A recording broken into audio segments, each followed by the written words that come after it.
Olá pessoal, vamos para mais um Papo Cabeça. E vamos falar de um tema muito importante. Alguém sabe qual é o maior órgão do corpo humano? E a gente vai falar sobre esse órgão hoje, vai falar sobre a pele. Eu estou aqui com a Mônica Linhares, a gente vai bater um papo sobre dermatologia estética, sobre os avanços nessa área e alguns protocolos que ela desenvolveu ao longo da carreira dela. É interessante falar que, pelo que eu vi aqui do currículo da Mônica, a Mônica foi uma das pioneiras nessa introdução dessa medicina ou dermatologia estética. Tudo bem, Mônica? Como Sim, vai? tudo bem? Tudo bem, boa tarde, obrigada pelo convite. E, Mônica, uma curiosidade, eu estava vendo aqui que parece que você começou a sua carreira médica como anestesista, não é isso? Sim, comecei como anestesia, foi a minha primeira especialidade. E começou por quê? Me fala um pouco dessa tua jornada de sair da anestesia e chegar até a medicina estética. Então, eu comecei isso porque meu pai é anestesista e na minha formação, apesar de eu ter feito internato todo na cirurgia plástica no professor Pitangui lá na Santa Casa, no final, na hora de decidir mesmo de qual especialidade eu iria fazer, eu acabei optando pela anestesia, porque meu pai já era anestesista no Espírito Santo, tinha um serviço lá. E na época eu já namorava o meu ex-marido, que é oftalmologista, e aí acabaram me convencendo que era melhor ter anestesista no grupo do que uma cirurgiã plástica. Mas enfim, mas eu sempre apaixonada por esse mundo da estética, da beleza e da promoção de saúde, eu acabei passando para dermatologia estética e atuo até hoje nessa área. Você ainda atua na anestesia? Atuo ainda, sou plantonista ainda no serviço do Hospital da Lagoa e no Hospital Lourenço Jorge. Vem aí, olha só. E a gente um dia desses conversou com outro entrevistado aqui falando sobre a carreira médica, né? A influência que a carreira médica, os pais têm na formação de médico, né? Isso é muito comum. Eu também sou filho de médico e tenho 3 irmãos médicos, não somos 4 lá em casa, então a medicina parece que fica muito grudada no ambiente familiar, né? É, sim, mas eu acho até que hoje em dia a nova geração não se influencia tanto, não. Eu mesmo tenho 2 filhos, os meus 2 filhos optaram por uma carreira de finanças. Um faz engenharia e o outro faz economia. Preferiram Outro caminho, né? outro caminho, porque, enfim, vivenciaram a vida com 2 médicos dentro de casa, preferiram optar por um outro tipo de profissão. Não que a medicina não tenha o seu valor, eu acredito que tenha sim. Mas hoje em dia, com o mercado cheio de médico, inúmeras faculdades também formando médico, é uma carreira de grandes desafios, você sabe disso. Sim. E me fala, você me relatou que mais ou menos em 99, em 2020, 20 e poucos anos atrás, né? Você teve esse contato com a medicina estética, né? Sim. Isso foi com esse grupo do Pitangui que você conhecia? Como foi isso? Não, na época que eu fazia internar no Pitangui, a gente só vivenciava cirurgia, nem se falava disso, porque há 25 anos atrás, mais ou menos, cerca de 30 anos atrás, mais ou menos, a medicina estética ainda estava iniciando. Era até uma fase preconceituosa que no Brasil os procedimentos estéticos sendo feitos por médicos. Quem dominava muito esse mercado antes eram as próprias esteticistas. Mas nós começamos a descobrir isso e descobrimos que existiam outros procedimentos que podiam agregar muitos valores dentro do nosso consultório. Essa turma, inicialmente, a gente ia para a Argentina ou para a França aprender terapia intradérmica, os peelings, que até hoje são extremamente consagrados como boa terapia de rejuvenescimento. E a gente começou a trazer isso para o nosso consultório e ter um grande resultado, tanto que a própria dermatologia também e a cirurgia plástica, hoje em dia, faz parte agloba essa medicina estética dentro do próprio serviço. E você acha hoje em dia que a medicina estética é mais feita por dermatologistas ou cirurgião plásticos? Ou isso você acha que é equivalente? A impressão que eu tenho é que é uma área de atuação mais relacionada à dermatologia. Olha, hoje, atualmente, apesar de ter muito cirurgião plástico e muito dermatologista, eu acho que a parte estética está sendo feita muito mais por profissionais não médicos. É mesmo? Eu acho que ainda o mercado acabou abrindo oportunidades para não médicos realizarem muito desses procedimentos e o mercado só tende a expandir. Isso que ela está relatando é super importante, porque vários procedimentos ou vários tratamentos, chamando assim, da área médica, né? que tem, né, uma regulamentação tanto pelo Ministério da Saúde como pelo CFM, acabam sendo feitos por outros profissionais e às vezes pessoas que nem têm formação de nível superior, né? Isso é um risco para o paciente que está realizando tratamentos, às vezes que está buscando até um preço mais barato, está tentando compensar financeiramente procurando um tratamento alternativo, né? Sim, sem dúvida, acaba correndo risco, porque o fato de realizar alguns procedimentos, principalmente um pouco mais invasivos, por não médicos, em caso de complicação ou até mesmo crises de alergia ou risco de vida, alguma intercorrência dentro de um ambiente de consultório, se o profissional não estiver preparado, a pessoa passa a correr risco de vida.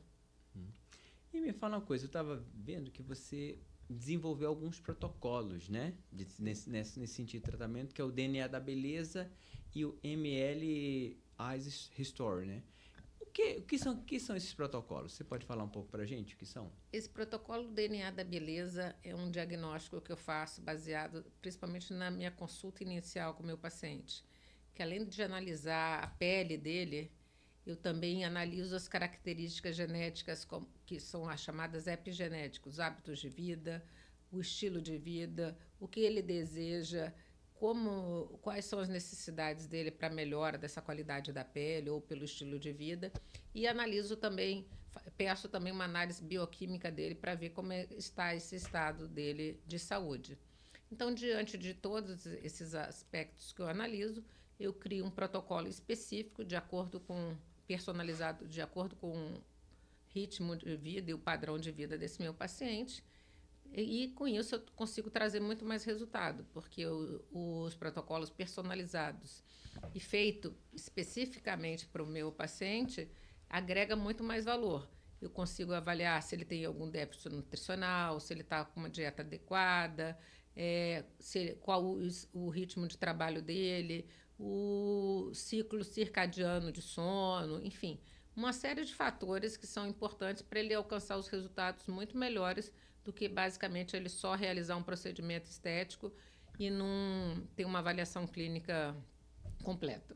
Então, na verdade, você faz um diagnóstico e, às vezes, o que está aparecendo na pele é um sintoma de uma doença maior, né? Sim, que pode ser um sintoma maior ou até uma medicina preventiva, a gente tem capacidade de descobrir, inclusive, se o paciente tem chance de desenvolver outras doenças, não. E hoje em dia a gente também tem testes genéticos que avaliam se as pessoas têm mais déficit de colágeno, se você tem propensão a ter doenças hereditárias do cabelo, doenças autoimunes. Então, inclusive, com isso, nesse DNA da beleza, também, se o paciente desejar, ele pode ainda fazer os testes genéticos específicos para complementar o tratamento, para ver se ele tem características maiores a responder ou tratar algumas doenças que ele tem. Que interessante, isso eu não sabia. Então quer dizer que é possível identificar tipo de colágeno, deficiência de colágeno, tipo de pele, enfim, para você conseguir trabalhar de uma forma melhor isso? Sem dúvida. Hoje, por exemplo, se você é um atleta de alta performance e aí vai no meu consultório querendo estimular o colágeno, melhorar a sua qualidade da pele, ou então quer emagrecer e não quer ficar flácido, hoje existem testes genéticos que eu consigo avaliar para você se você tem deficiência do colágeno tipo 1, tipo 2, tipo 3 e o tipo 4. O tipo 1 e 3, que é praticamente de sustentação da pele, e o tipo 2 e tipo 4 são das articulações. Então, inclusive, até a sua suplementação pode ser específica de acordo com a sua necessidade, porque nem todas as pessoas têm as mesmas deficiências. Umas têm maior capacidade de pegar os aminoácidos da comida e anabolizar, e outros não. Então, até isso, hoje em dia, a gente tem essa capacidade de fazer pelo nosso paciente. Então, em teoria, a gente escuta muito, né, nessa parte estética da dermatologia, aqueles bioestimuladores, né, enfim, que fazem infiltração com o bioestimulador. Então, por exemplo, se eu tenho uma deficiência num colágeno desse, um bioestimulador desse, em teoria, não vai ter tanto efeito. Não vai resolver, exatamente. Porque eu não estou estimulando uma coisa que eu não tenho, né? Você não tem matéria-prima para poder desenvolver. Não adianta você fazer um bioestimulador de colágeno se você não tem matéria-prima para resolver, porque tem muitos pacientes que eles têm a deficiência desse colágeno mesmo, tipo 1 e tipo 3, praticamente.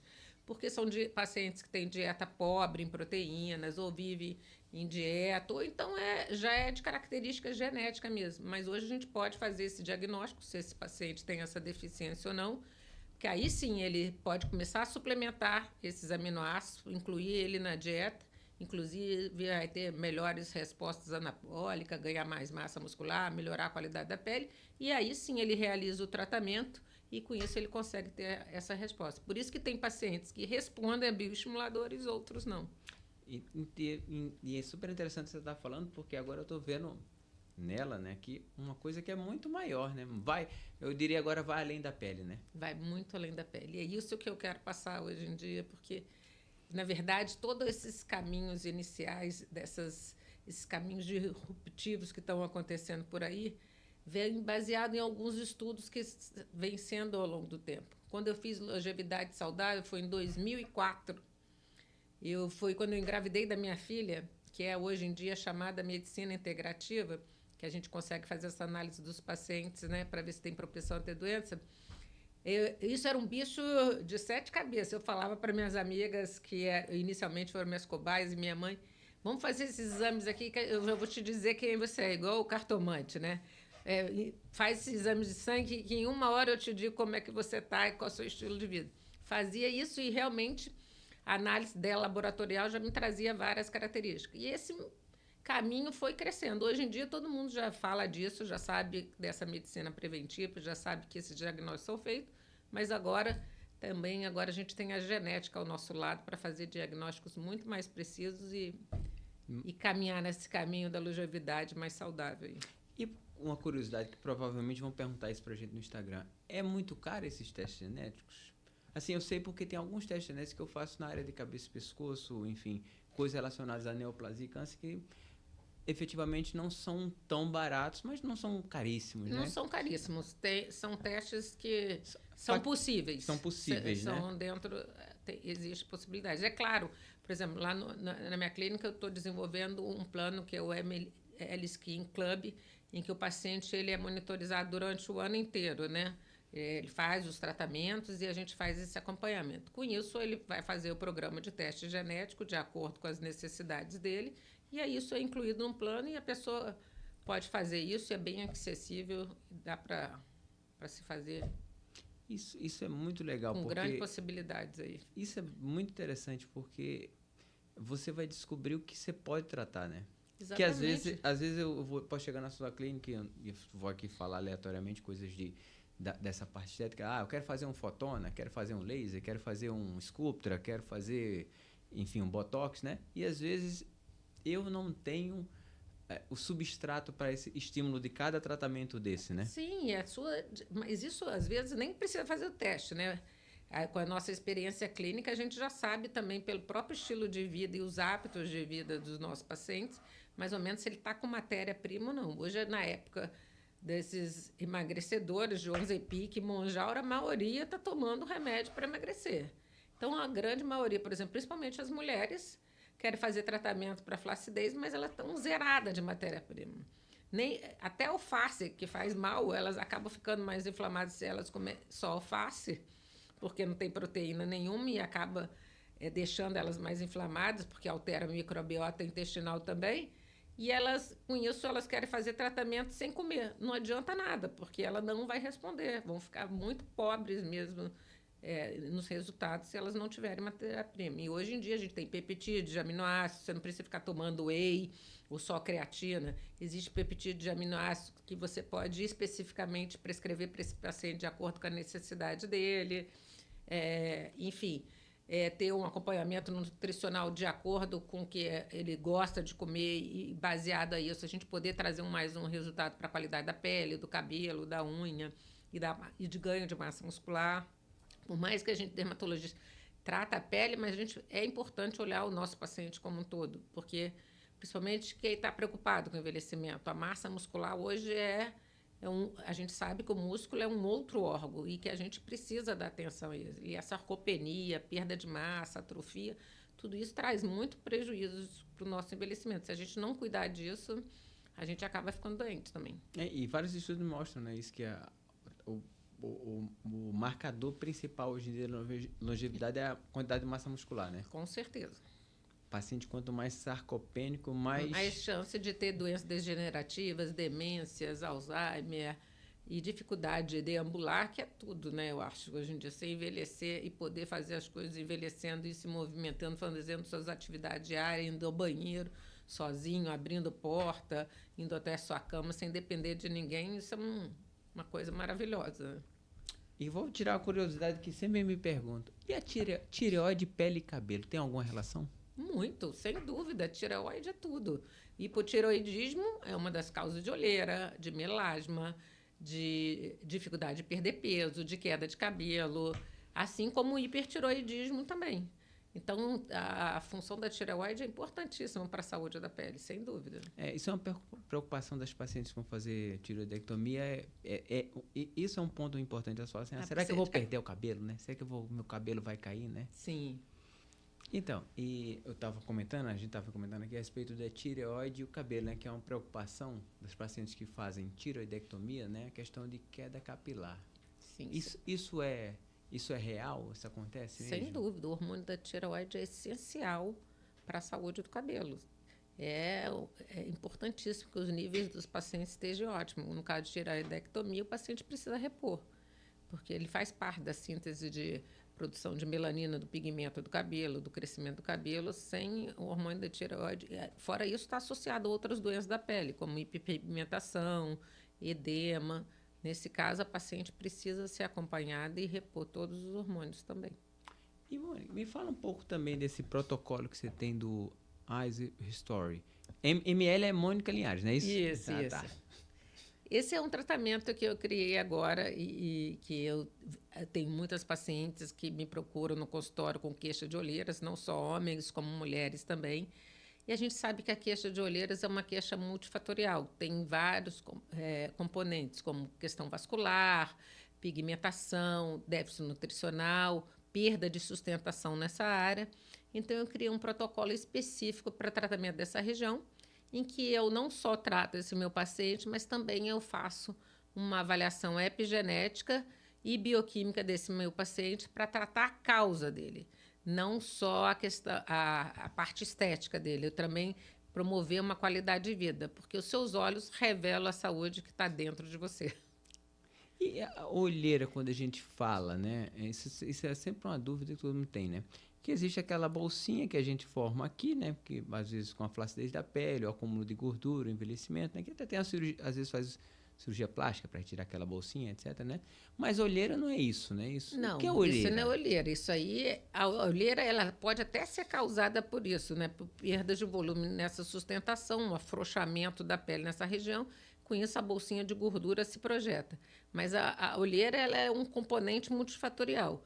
As olheiras são causadas por congestão vascular, essa pele vai ficando fina de acordo com o envelhecimento, ou então você também tem déficit de anemia, e daí vai extravasando o ferro para fora dos vasos, e daí vai criando aquela pigmentação mais amarronzada.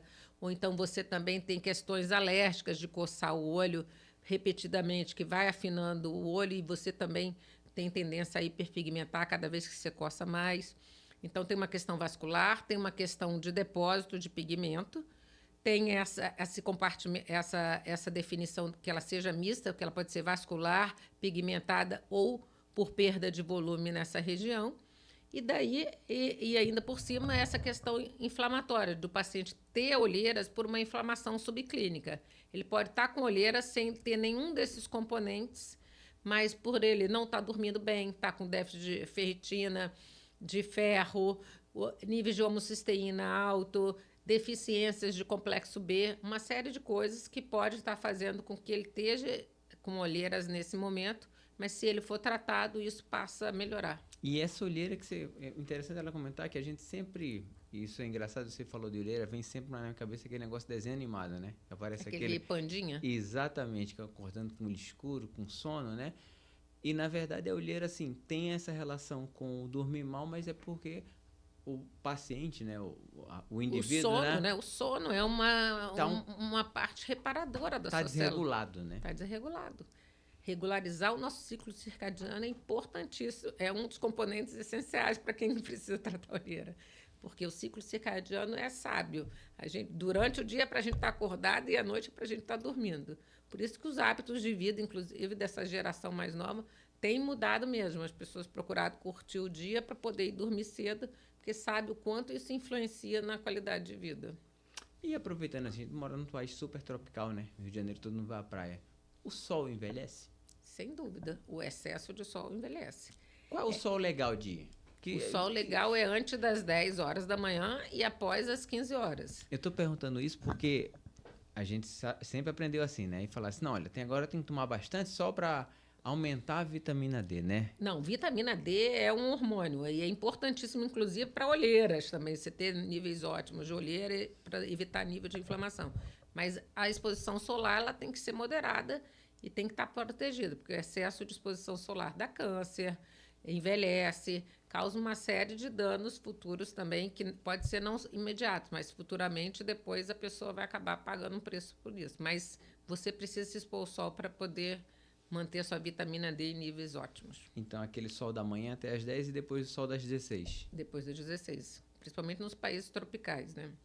Agora, talvez, na época de outono e inverno, depois das 15, a gente já também possa se expor ao sol. Mas E com o sol forte também, proteção, com forte proteção. e o sol também causa aquelas rachaduras, né, na pele que As rugas?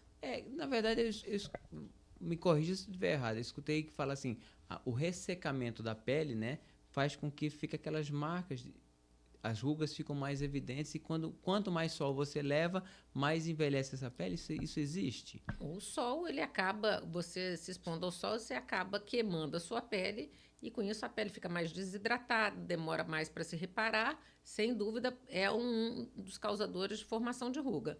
Mas não só isso. As rugas também podem ser causadas por expressão facial, de acordo com a sua mímica facial, de acordo com as suas características genéticas também, com os seus hábitos e da sua qualidade de vida. Também, por exemplo, quem corre muito e quem faz muito exercício, como usa muita mímica facial, são pessoas que formam ruga o tempo inteiro, porque vai pegar peso o tempo inteiro, está lá fazendo o botox, dura menos nesses tipos de pacientes, está lá fazendo a expressão, com isso eles acabam fazendo o exercício repetido e formando rugas, não é só por causa da exposição solar. A exposição solar é um componente, mas também a repetição de algumas expressões causam rugas também. Você falou uma coisa interessante, que eu gosto de fazer exercício, né? E eu fiz botox, o botox em mim... Dura pouquíssimo. 2 semanas já... Não, 2 semanas aí é demais. Já está acabando. Eu acho que às vezes nem noto diferença nenhuma, porque é muito rápido mesmo, por causa do exercício físico. Não, pode ser por causa do exercício físico. O calor, você faz botox e expõe ao sol, o calor faz com que dure menos também. Então, a gente mora numa cidade tropical, praticamente a gente pega sol, mesmo que seja no final de semana, também faz com que o botox dure mais rápido. Mas pode ser deficiência de zinco, pode ser uma série de coisas. Pode ser resistência à toxina, então pode mudar a toxina e, de repente, dar mais certo outro tipo de toxina em você. E, Mônica, desses tratamentos que a gente sempre vê na mídia, né? Tá sempre escutando, né? Como eu relatei para você agora, laser, fotona, Sculptra, botox, né? Cada um deles tem uma função, né? Sim, sem dúvida. E, de acordo com a função deles, a gente vai personalizar o melhor tratamento para cada um dos pacientes. Quanto mais a gente combinar o tratamento e poder tratar todas as camadas da pele do nosso paciente, melhor. Uma das terapias novas que vem chegando e que são promissoras são as terapias, os nossos exossomas autólogos, né? A gente tira a gordura do paciente, o próprio sangue do paciente e faz com que promova fatores de crescimento, né, e células-tronco e faça o rejuvenescimento com as próprias células do paciente. É mesmo? Você já faz isso? Já faço. São os aplicação dos exossomas autólogos, que são os únicos exossomas que são liberados para aplicação aqui no Brasil. E isso é feito no consultório? Isso é feito no consultório. Existe um preparo? Ou por exemplo, se eu chegasse agora no seu consultório e falasse, Mônica, eu quero fazer isso, quero testar em mim. Você vai fazer, mas aí você vai esperar umas 2 horas, porque existe um preparo para fazer isso. A gente extrai, se for da gordura, a gente extrai a gordura, faz o preparo dessa célula de gordura para fazer o tratamento. E se for com sangue, é a mesma coisa. Esse sangue vai para um aparelho, ele separa as células dos fatores de crescimento, os exossomas. Exossomas são células que carregam informações para dentro da célula, de acordo com o que a gente quer tratar, se é para cabelo, é para crescer cabelo, se é para clarear a pele, se é para clarear a pele, se é para para rejuvenescimento é para os fatores que são liberados é para rejuvenescimento. Então, prepara esses exossomas e daí a gente injeta num paciente depois desse preparo. Leva cerca de 2 horas, mais ou menos, o preparo dessas soluções. E esses exossomas, essas soluções, elas são infiltradas no local que você quer a resposta ou volta de novo para a corrente sanguínea? Não, depois deles preparados, você vai infiltrar. A quantidade que for preparada, você vai infiltrar. Você pode fazer o cabelo, o rosto, o pescoço, o corpo. Então, assim, se for tratamento de cabelo, vai infiltrar no couro cabelo. Mas normalmente esses tratamentos, a quantidade que a gente retira, dá para fazer cabelo, rejuvenescimento facial, pescoço e mão, mais ou menos. No ditado popular, barba, cabelo e bigode, então. Quase, porque a quantidade de extração acaba sendo bem satisfatória e vale a pena. A gente não vai desperdiçar, né? E aproveitando, falando desses exossomas, eu vejo que, principalmente, eu diria que a minha geração, estou com quase 50 anos, né? Foi uma geração que vinha de uma geração pouco saudável e viu todas essas transformações na medicina e está mais saudável, né? E são pessoas, às vezes, que no passado eram mais cheinhas e agora estão mais magras, né? Principalmente também por causa do Ozempic, enfim, várias outras coisas. Esses exossomas também servem para melhorar a flacidez de pele, pessoas que perderam peso, excesso de pele abdominal. A gente não chegou nos exossomas para melhorar a flacidez, não. A gente tem as terapias com células-tronco, com os autólogas. A gente tira a gordura do paciente, centrifuga e pega essa gordura com as células-troncos dela, separada com os fatores de crescimento, e aí promove o rejuvenescimento e estímulo de colágeno, mais com as células-tronco. É outra terapia, não precisa passar para o exossomas. É uma terapia autóloga, com a sua própria célula, para fazer a bioestimulação. Para estimular no local, né? Estimular no local e tratar da flacidez. Mas isso também, depois de você fazer toda aquela investigação, se não tem deficiência nutricional... Sim, se não se o hemograma está completo, tá ok, se não tem algum distúrbio de coagulação também, se você pegar um paciente que usa um anticoagulante ou está usando alguma medicação que possa interferir na cicatrização, tem que pedir para ele parar pelo menos cerca de 10 dias antes de fazer. Por isso que a consulta é muito importante. Não adianta, por mais que o paciente queira chegar e fazer o tratamento, ele está preparado para o tratamento, o resultado é bem melhor. E, Mônica, em qual a idade que você recomenda para a pessoa começar a pensar nessa medicina estética, melhorar a pele, melhorar... e a gente fala hoje muito em terapia anti-age, né? Diminuir essa velocidade nossa de envelhecimento. Você acha que existe uma idade interessante de começar isso ou qualquer idade? Eu acho que é interessante, se os pais já tiverem essa visão de promoção de saúde para os filhos, eu acho que desde a infância o nosso corpo dá alguns sinais. Então, alguns cuidados os pais devem tomar atenção, inclusive na infância, porque algumas manifestações de doença de pele e até de características do envelhecimento, como alergia, atopia, até a própria obesidade também, que pode desenvolver algumas doenças de pele, pode ser já sinalizado na infância. Agora, começar a cuidar da pele, uma fase primordial é a fase da adolescência, em que os jovens precisam se posicionar, estão numa fase também que hoje em dia, principalmente com a internet, estão sempre fazendo vídeo e selfies. Então, o cuidado da pele passou a ser uma necessidade básica, pelo menos de skincare, né, de uma rotina de limpeza. Então, eu acho que desde a adolescência, quanto mais cedo você começar, melhor você vai envelhecer, sem dúvida. Então, acho que desde a adolescência é primordial dar atenção aos cuidados com a pele. E a gente sempre falava que cuidar da pele era uma coisa muito relacionada às mulheres, né? O público masculino tem aumentado? Muito. E eu acho extremamente importante que o homem se cuide mesmo, porque uma das coisas que eu acho assim básica, pelo menos no rejuvenescimento masculino, ele está com uma pele pelo menos cuidada, livre de sinais, não precisa nem estar fazendo tratamento estético totalmente modificado, mas ele está cuidado, com uma pele limpa, um cabelo saudável. Acho que é essencial para a beleza masculina e ele vai, com certeza, envelhecer bem melhor, dando atenção aos cuidados com a pele. E, comparativamente, a pele do homem envelhece mais lento ou mais rápido que a da mulher? Porque a testosterona protege um pouco a pele, né? Protege, e o ato de barbear também é uma coisa que já ajuda bastante os homens também, porque bem ou mal ele acaba fazendo um peeling mecânico, né? Então, toda vez que ele se barbeia, acaba removendo as células mortas naquela área do pelo e, com isso, ele promove um rejuvenescimento naquela região. Nunca tinha pensado nisso. Exceto as outras áreas, né? Testa, nariz e a região malar, que são áreas mais fotoexpostas, que não tem pelo, que o cara não barbeia aqui, mas ele se proteger, sem dúvida, ele tem essa vantagem sobre a mulher. Interessante. E faz parte do escopo da medicina estética relacionada à pele, reposição de testosterona em mulheres ou não? Hoje em dia faz. É essencial. É a reposição hormonal nos pacientes que precisam ou tenham déficit desses nutrientes para melhorar a qualidade de vida e conseguir melhores resultados. Se tiver indicação e nem tiver nenhuma contraindicação, é importante que ele tenha níveis ótimos, tanto de testosterona, estrogênio e progesterona para a saúde da pele. E cabelo e testosterona são coisas que brigam? É um desafio, principalmente mulheres que têm alopecia androgenética padrão feminino, porque não podem usar testosterona, ela tem que optar em ter cabelo e fazer testosterona. Então, com isso, essas pacientes é recomendada ela fazer mais exercício, porque a mulher ela tem mais hormônio de crescimento do que o homem, então o exercício já anaboliza ela bastante, mantendo os níveis de estrogênio, progesterona ok. Agora, e o homem também. No caso dele ter uma alopecia androgenética, em que a testosterona influencia, ele provavelmente vai precisar tratar com medicação oral e tentar equilibrar entre a reposição com testosterona ou os níveis de testosterona e a saúde do cabelo.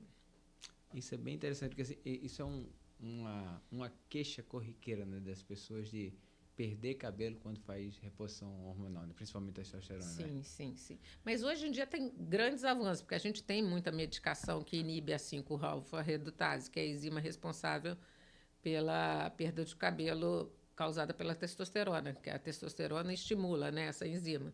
Então, a gente já tem muitos remédios que podem usar para ajudar isso, e essas terapias com células-troncos também são grandes avanços, que com ela a gente levando esses fatores de crescimento e estimulando esse bulbo capilar, que é monitorizado pela enzima que causa a alopecia androgenética, a gente consegue fazer que esse cabelo cresça novamente. Então, as terapias, vem chegando terapias inovadoras aí para crescimento do cabelo, que com certeza vão ajudar muita gente a ter uma longevidade saudável e com cabelo. E mesmo sendo careca? Mesmo sendo careca. Vamos reativar esses bulbos aí que foram adormecidos. Porque assim, a gente vê muito hoje em dia o transplante capilar, né? Que Sim, efetivamente tem um resultado maravilhoso, né? Pessoas que eram carecas de fato ou tinham grandes entradas, né? Melhora muito, né?